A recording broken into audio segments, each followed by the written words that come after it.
Witam pięknie. Dzisiaj chciałbym się cofnąć do głębokich lat 50. zeszłego wieku, do czasów, kiedy był bajtlem i pospominać trochę. Ja się urodził 63 lata temu na Burowcu. Jakby ktoś nie wiedział, co to jest Burowiec, to powiem no tyle, że jak się jedzie banką z centrum Katowic w kierunku Mysłowic albo Sosnowca, to przód jest w zawodzie i dalej jest zajezdnia tramwajowa na zawodziu. Jak za tą zajezdnią trzeba skręcić w lewo i już widać stare kominy, pozostałość po hucie metali nieżelaznych Szopienice, to jest Burowiec.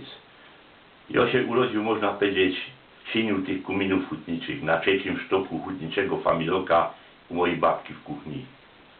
Mieli tam swój kącik, moja mama z tatą, że jak się pobrali, mieszkali u babki na kupie.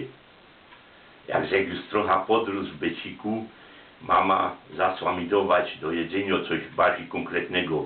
Robiła mi jakieś papinki na trzybaku, na grysiku, a ja to ponoć tak bez gwałt, i przeważnie wypluwał i wrzeszczał w niebogłosy. Mama zachodziła u głowa, co to z tym dzieckiem jest, chore to czy co, i wtedy jakoś sąsiadka doradziła i wymu i no żur ubożcie. Mama zrobiła tak i doradzili. Nie był to żur taki na mięsie z wusztym i szprytkami, ino taki delikatny na maśle. No i to było to, można powiedzieć, strzał w dziesiątka. Teraz jak wcinął, aż mi się uszy trzęsły i zajrzeć wrzeszczał, ale teraz kuli tego, że mi było mało. Jak był jeszcze trochę większy, jak już przestał bajukać i cyckać nupel, to dziadek często brał mnie na kolana i razem wcinali my jego specjały.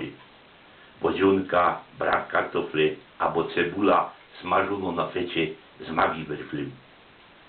Po jakimś czasie uśmykło się do nas szczęście i dostaliśmy swoje mieszkanie przy tej samej ulicy pora domów dali. No mieszkanie to może zbyt szumnie powiedziane, bo to była Ańca, ale zawsze to było coś, mogliśmy zmieszkać przedsia.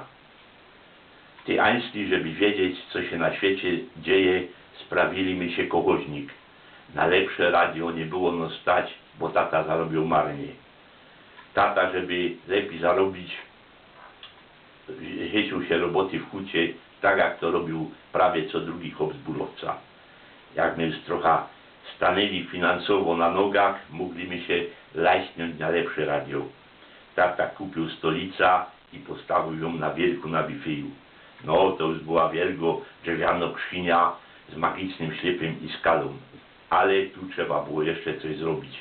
Tata wziął kącek drutu, sadził go do dziurki od zadku, ciepnął na bifej i zrobił antena.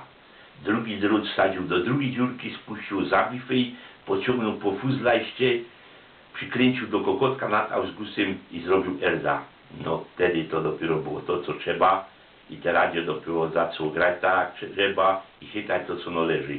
Pamiętam, że mama zawsze pod wieczór chytała Luksemburg, bo tam grali muzyka, którą jej najlepiej odpowiadało. Oprócz tego bifeja z radiem mieli jeszcze w tej Ańcli ruma na ścianie, stół, dwa stołki, kośrancek między oknami, dwa żelazne łóżka ze stróżakami wyciśnionymi słomą, szrank z kuluma i w kącie żelazny piec na 4 łapach, na którym my go dali kacka. Ja swojego spania nie miał, bo nie było tyle placu. Musiał spać między mamą i tatą. I dopiero po latach się tak pomyślał, że w to więcej nie z kuli tego tak długo musiał czekać na siostra, choć bocynowi często sypał cukier na okno, a ten gist jakoś łomił nasz dom. Jak my w tej Ańcli mieszkali, to pamiętam, przód z tego kochoźnika, to główną atrakcją była zgadula w sobotnie wieczory. Moi rówieśnicy, albo jeszcze starsi, to na pewno wiedzą o czym godą. To była piękna audycja, a prowadzili ją niezapomniani konferencjerzy Andrzej Rokita i Wacław Chybylski. To takie wspomnienia. No, w tej Ańcli, wiecie, najgorzej było z kąpaniem, bo wiadomo, w Ańcli łazienki się nie ma. Ale my się z tym jakoś radzili. Przynosiło się cinkowo wanna z piwnicy, mama rozciągała sznura między hokiem z rumy a gwoździem w szranku na to wieszała jakoś deka albo płachta i za takim forhangiem można się było kąpać. Bardzo dobrze wiecie, że ten dom, w którym my mieli ta Einslam, był niedaleko od tego familoka, kiedy się urodził, bo tutaj na miejscu miał jednego kolegi, a on przeważnie jakby przebywał u babki i od całymi dniami przebywał w tym familoku u babki. Tam miał kupa chłopców, dziołków, koleżanek, kolegów, rówieśników, starszych, młodszych. W tym domie mieszkali sami hutnicy.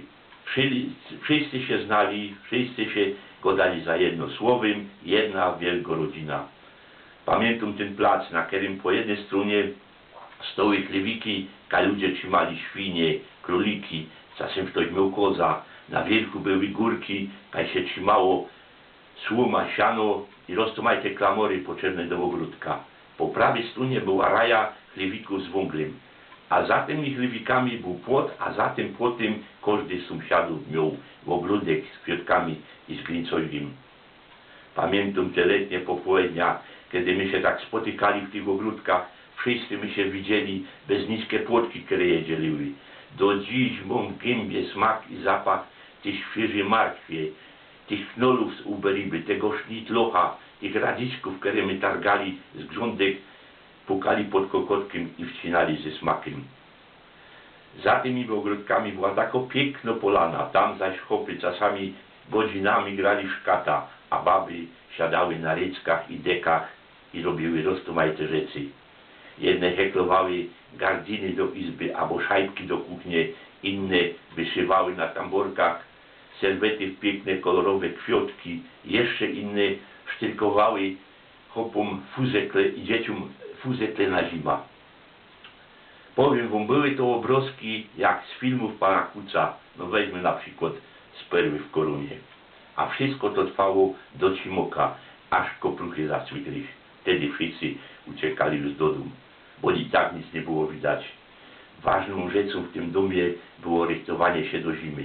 Każdy z sąsiadów musiał mieć kartofle w grudzy i kapusta w beczce. Ale o tym to jest dużo gotki. Może by zagodą w następnym odcinku, albo jeszcze w następnym. Na dzisiaj pięknie dziękuję.